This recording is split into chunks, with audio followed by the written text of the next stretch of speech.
हे दोस्तों, आज 21 सितंबर को दुनिया में इस साल का आखिरी सूर्य ग्रहण लगने वाला है। ये आखिरी सूर्य ग्रहण हमें कहाँ कहाँ दिखाई देगा, कहाँ कहाँ नहीं। तो सामान्य सी बातें, फिजी में दिखेगा, ऑस्ट्रेलिया में दिखेगा, अमेरिका में दिखेगा और दुनिया के और हिस्सों में भी दिखेगा। लेकिन हमारे देश भारत में नहीं दिखने वाला। कारण कारण ये है कि क्योंकि भारत में ये जब सूर्य ग्रहण लगेगा, भारत में उस समय रात के 10 से 11 बज रहे होंगे। तो रात के समय हमें सूर्य ग्रहण नहीं दिख सकता। ठीक है। कुछ दिनों पहले हमने चंद्र ग्रहण पे एक पोस्ट देखा होगा और हम लोगों ने ये देखा भी बहुत सारों ने कि चंद्र ग्रहण हो रहा है, कितना अच्छा नजारा था। तो चंद्र ग्रहण, सूर्य ग्रहण ये खगोलीय घटनाएं हैं। एस्ट्रोनॉमिकल हम इन्हें इवेंट्स बोलते हैं। तो ये जो खगोलीय घटनाएं हैं, ये खगोलीय घटनाएं होती कैसे हैं, पहले इस बात पे बात करते हैं। फिर इनके सेकंड और इंटरेस्टिंग टॉपिक पे बात करेंगे कि पूरे दुनिया में अलग अलग देशों में क्या मुख्य मुख्य मान्यताएं हैं। कैसे आपको पता चलेगा कि लोग, प्राचीन लोग जो थे, वो किस तरीके से आपका सूर्य ग्रहण, चंद्र ग्रहण, इन ग्रहणों को देखा करते थे। ठीक है। तो सबसे पहले हम ये जान लेते हैं कि सूर्य ग्रहण होता कैसे है। आपको पता है कि सूर्य ग्रहण होने के लिए, जिन्होंने विज्ञान के बारे में थोड़ा बहुत पढ़ा है, जो थोड़ा बहुत विज्ञान जानते हैं, तो हमें पता है कि अर्थ है हमारा, अर्थ के चारों ओर हमारा मून रोटेट करता है। ठीक है। ये तो हमें पता है। जिस तरीके से आपका एक अर्थ के चारों ओर, पृथ्वी के चारों ओर चांद घूमता रहता है, मून रोटेट करता है सेम टाइम, सेम वैसे ही सूरज के चारों ओर हमारा अर्थ घूमता है। ठीक। सन के चारों ओर अर्थ रोटेट करता है, पृथ्वी सूर्य के चारों ओर घूमती है और पृथ्वी के चारों ओर चंद्रमा घूमता है। मतलब एक के चारों ओर दूसरा घूम रहा है और दूसरे के चारों ओर तीसरा घूम रहा है, इस तरीके से। ठीक है, जो आपको दिख रहा है। अब जो ये आपको साइड पे दिख रहा है कि ये किस तरीके से घूमता है, अब ये देखो कि एक कंडीशन ऐसी बनती है इसमें कि जब सूर्य और पृथ्वी के बीच में चंद्रमा आ रहा है, और एक कंडीशन ऐसी बन रही है कि जब आपका चंद्रमा और सूर्य के बीच में पृथ्वी आ रहा है, या ये कह सकते हैं कि जो चंद्रमा घूमते घूमते पृथ्वी के पीछे छूट जा रहा है। ठीक है। ये भी सामान्य सी बात है, ये लगभग हर बार होता है। पर जब ये होता है, सामान्य रूप से आपकी चंद्रकलाएं बनती हैं। चांद का घटना बढ़ना, ये सारी चंद्रकलाएं इसी नियम के अनुसार बनती हैं। लेकिन अब ये इंटरेस्टिंग चीज कब हो जाती है कि जब कभी दिन के समय, जब हमें सूरज दिख रहा हो, अचानक से चांद घूमते घूमते पृथ्वी और सूर्य के बीच में एंटर करता है। ठीक है। बीच में एंटर किया, जिस समय वो एंटर करता है वो घटना उस समय सूर्य ग्रहण कहलाती है। और सेम घटना जब पूर्ण चांद के दिन, पूर्णिमा जिसे बोलते हैं, फुल मून, पूर्णिमा के दिन जब ऐसा होता है कि पूर्णिमा का चांद घूमते घूमते पृथ्वी के बैक साइड आता है और वो सूर्य और चंद्रमा पे जो एक दूसरे पे लाइट डाल रहे हैं, रोशनी डाल रहे हैं, पृथ्वी में बीच में आने की वजह से चांद थोड़ी देर के लिए अंधेरे में ढक जाता है। फिर जब पृथ्वी, चांद का मोशन आपका आगे चला जाता है, तो आपका चंद्र ग्रहण हट जाता है। ये तो हुई वैज्ञानिक बात।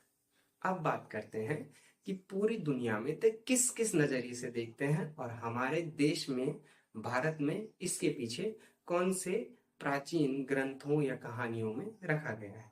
ठीक। तो सबसे पहले बात करते हैं हमारे पड़ोसी देश चाइना के बारे में। चीन चीन की परंपरा में, लगभग 4000 साल पुरानी परंपराओं में जो कहा गया है, हमारा पड़ोसी देश चाइना कहता है कि सूर्य को अजगर निकलने की कोशिश करता है। और जब सूर्य को अजगर निकलने की कोशिश करता है तो लोग शोर करके, ढोल बजाकर, हल्ला करके उसे डराते हैं, जिस वजह से वो सूर्य को बाहर निकाल देता है। ठीक है। ये हमारा पड़ोसी देश हो गया जिसकी मान्यता ये है। अब हम देखते हैं कि और देशों में कौन कौन सी मान्यताएं होती हैं। ठीक। सबसे पहले बात कर लेते हैं मूल अमेरिकी, जो नेटिव अमेरिकन है। नेटिव अमेरिकन क्या कहते हैं कि नेटिव अमेरिकन की कहानी भी थोड़ा इस तरीके से सिमिलर है कि आपका जो सूर्य होता है उसे एक काली गिलहरी कुतरना शुरू कर देती है। ठीक। जो वो काली गिलहरी सूर्य को कुतरना शुरू करती है, फिर लोग सेम जैसे चाइना के लोग शोर करते हैं, वो लोग भी शोर करते हैं, हल्ला करते हैं और फिर उस गिलहरी को भगा देते हैं। ठीक है। ये उनकी मान्यता है। सेम आपका चाइना का पड़ोसी देश, मुझे गैस करके बताना कि मैं किसका नाम कर रहा हूँ, कमेंट में बताना। उनके यहाँ मान्यता है कि सूर्य को एक बहुत बड़ा विशाल मेंढक जो होता है वो निगल जाता है, और जैसे चाइना के लोग करते हैं, मेंढक को वो भीली शोर करके भगा देते हैं ताकि उसके मुंह से अर्थ बाहर, सॉरी, सन बाहर आ जाए। ठीक है। अब बात करते हैं कुछ और देशों के बारे में, दो तीन देशों के बारे में और बात करते हैं जहां ये मान्यताएं हैं अलग अलग तरीके से।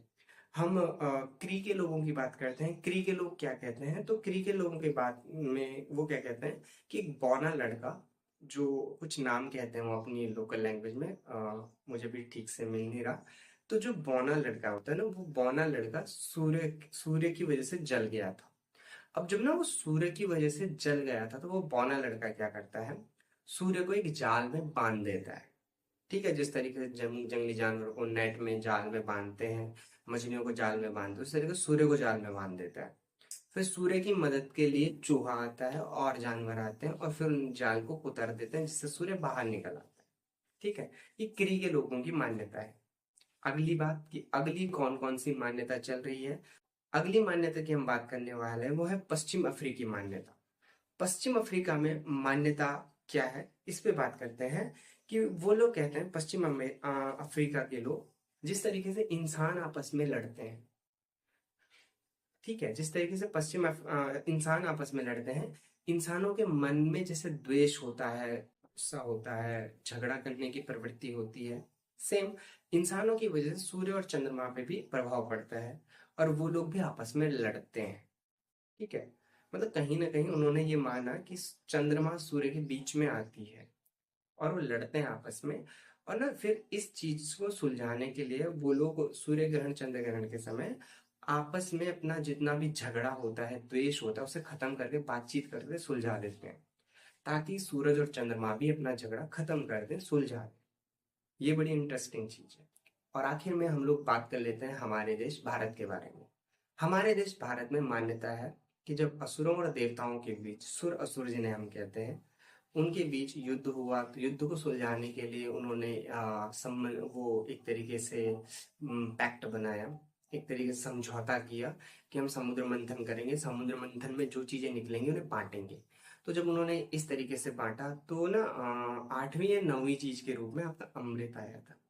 ठीक है, अमृत आया था, तो भगवान विष्णु ने अवतार लिया था इसमें, मोहिनी का।